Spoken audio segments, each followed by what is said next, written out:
mother of this purported victim took like an evidence bag in which she claimed to be, the rape kit, and like threw, she claimed it was left on the front porch of her daughter's home, and it turned out that it was planted evidence. It was a weird set of facts. The defense attorney on the case more or less fired his client. The victim, not the defense attorney, the civil attorney fired his client. It was a mess. So, I mean, anytime you're dealing with individuals who have large sums of money, you always see these weird sets of facts come forward because everyone's trying to get a cash grab. So you don't know what to believe. Totally agree with you.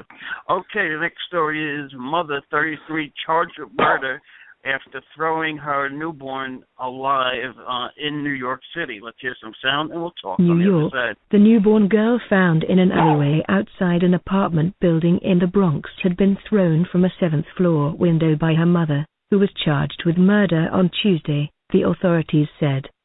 The girl, who was found on Monday unconscious and unresponsive with her umbilical cord still attached, died of multiple blunt force injuries sustained in the fall. The New York City Chief Medical Examiner, Dr. Barbara Sampson, said in a statement on Tuesday.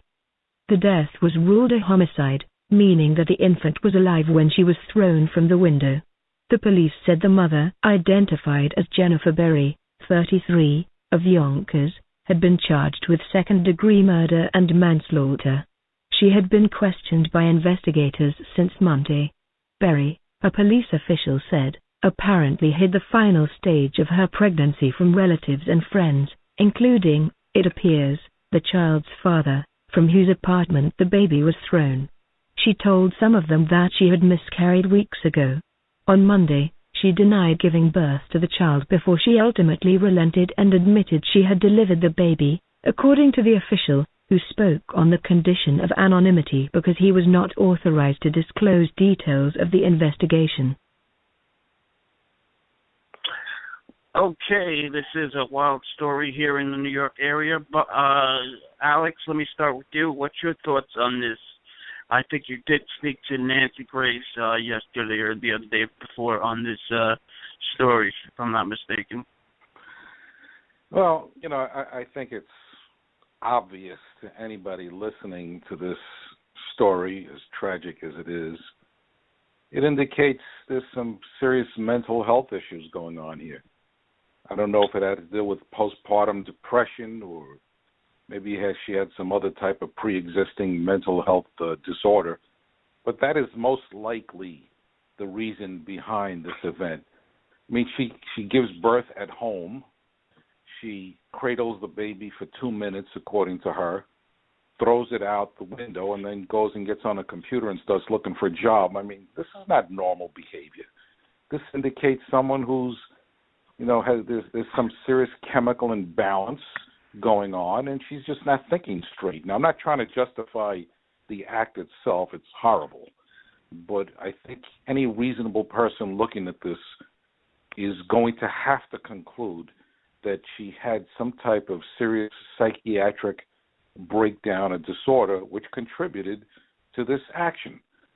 If that doesn't work, which I think it's likely, more likely than not, this is going to end up in some type of manslaughter type of disposition. She also has the very slim defense that the child was not alive when the baby was thrown from the window. Because if the baby was born dead and you throw a dead baby out of a window, you can't be charged with murder. You could be charged with, some other desecration of a corpse or something like that. That's a very slim defense because the medical examiner claims that the baby was alive. Defense could always try to have review the autopsy notes and find some expert to say, no, the baby was dead. And if you have one expert that says it's alive and another expert that says it's dead, that sounds like reasonable doubt to me. So I think the prosecution, believe it or not, faces more of an uphill climb than what one might initially think. Interesting. Bob, so say you on this case. Yeah, I mean, Alex makes a number of really good points. I mean, it's going to be a battle of the experts. I mean, they're going to hire a forensic pathologist who's going to come in and obviously not have access to the child because the child's probably been there's been either a funeral, either cremated or buried, but they'll be able to review the reports and to see whether or not they can make some semblance of a determination of whether this child was born alive. I mean, the defendant is quoted as saying that the child was born and it was grayish. So if her testimony can be backed up by forensic evidence or a pathologist who's going to be able to say that the child wasn't alive, I mean, they can obviously go that way as well. I don't think that's going to fly with a jury. You also have the possibility of some sort of psychiatric defense, but if, they would potentially need to, psychiatric defenses work less than 2% of the time across this country in criminal cases, and the times that they are successful are when there's usually a history of psychiatric issues. And again, we don't know that here. It's protected by HIPAA laws, so it's not like that's going to come out in the media unless the attorney says it with his client's permission. So if there's a history, then I think they would have a better shot at it of getting a doctor to say that there's some sort of psychiatric defense, not responsible by mental disease or defect is what it's called in New York. In this case, is in the Bronx. So what everyone would need to actually realize is even if they were successful and having a jury rule that she was not responsible by mental disease or defect it's not like she walks away. She gets committed to a state facility where she would be held until a state psychiatrist deems her even remotely safe to release, and sometimes that's a very long time, and sometimes it's longer than the jail sentence which could be imposed. We also need to remember that I was reading in the article that you sent over, and she had a child born, I believe, 8 years ago who died at a very young age, and that was deemed an accident. But now the Bronx District Attorney's Office, I believe it happened in Yonkers, and other authorities are reopening that case. I mean, she could be facing potentially 2 counts now of murder in the second degree, which both carry 25 to life sentences. So I mean, she could be facing back-to-back life sentences if those charges are brought up, because there is no statute of limitations in the state of New York on homicide charges. So they could bring those charges, today, tomorrow, or in 10 years if they get the evidence. Joseph Scott Morgan, forensic expert. So say you on this. Yeah, I think that the pathology, the evidence generated by the ME's office is going to be key. This is not something that they would just kind of lightly throw out there relative to ruling this as a homicide. The pathologist, the medical examiner, are fully aware of what this means. And there will be significant physical evidence backing this up. One of the things they're going to be looking for specifically, the reporter mentioned blunt force trauma. Well, along with that blunt force trauma, you're going to have these large focal areas of hemorrhage. You're not going to have hemorrhage if the child was, in fact, a stillborn. And a gray pallor that the child may or may not have had, according to the mother, is something that could be easily explained away relative to the child not being cleaned properly. The child has just been born. What is going to be at issue here, though, and what is going to be the biggest supportive piece of evidence are going to be these soft tissue hemorrhages that this child would have sustained falling from a great height like this. And it won't just be one area. It'll be multiple blunt force trauma. They will have saved this tissue.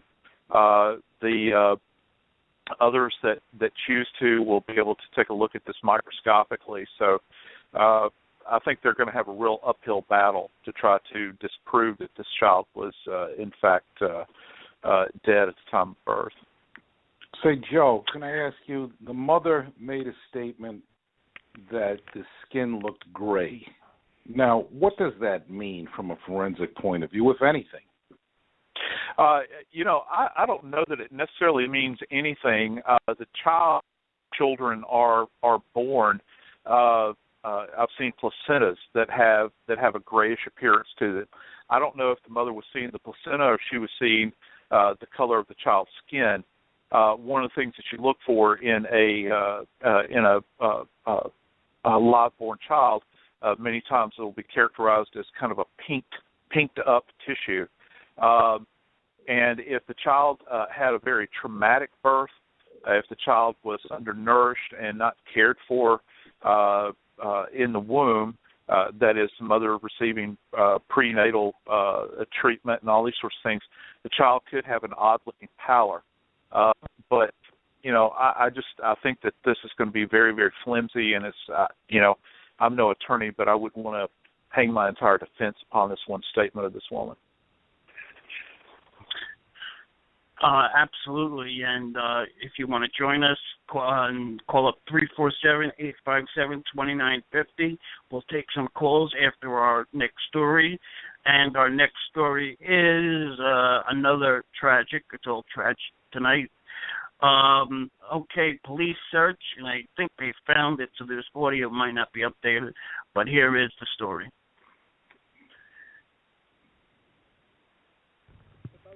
I mean, I'm kind of shocked. I have 2 babies of my own, and I couldn't imagine doing anything to any one of them. And she always plays with the little kids that live right next to me. She actually played with my cousins when they came down here from Florida, but she's a really nice girl, too.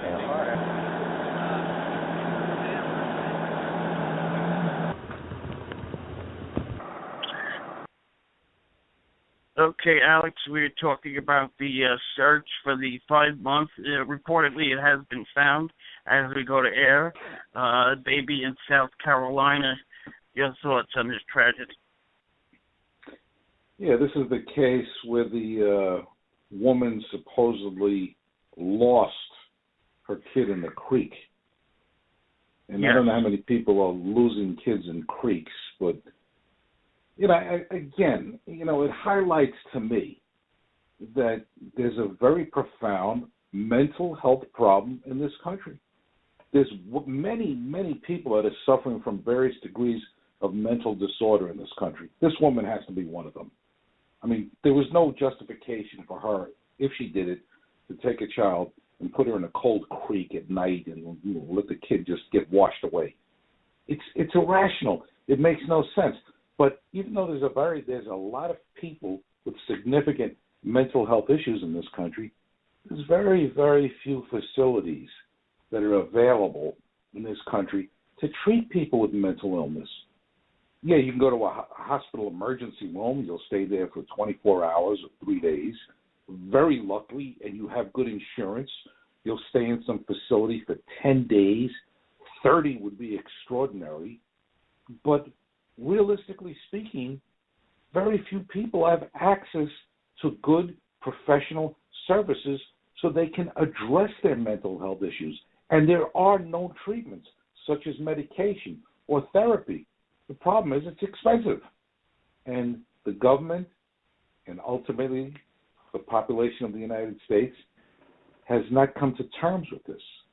But they better come to terms soon, because every time I turn around, somebody's committing some other egregious crime that seems to have its roots in some mental disorder. So I think it's time we begin to address that issue and pump money into the system so that people can be properly treated. Bob, what's your take on this sad situation?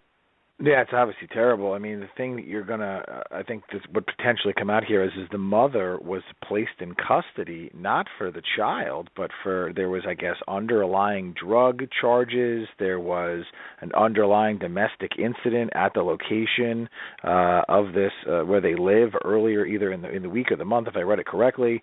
So you're talking about, a number of unanswered questions. That was this child alive when it washed away in the water? Was the mother trying to cover something up? The mother could have a drug addiction, and as Alex was saying, where if you have an untreated mental disease or defect, you're dealing with postpartum depression and you're medicating yourself with illegal narcotics, you're talking about a toxic, volatile mix that could potentially cause you to do something heinous. And, I think there's a lot of questions that need to be answered, obviously through, the experts and through, the doctors to really find out what happened here and to get to the bottom of it. Yeah, and let me ask you, as an attorney, Bob, when you're in the middle of something with this type of case, what do? You try to get an expert that would help you maybe for a jury, because obviously this is hard to sell.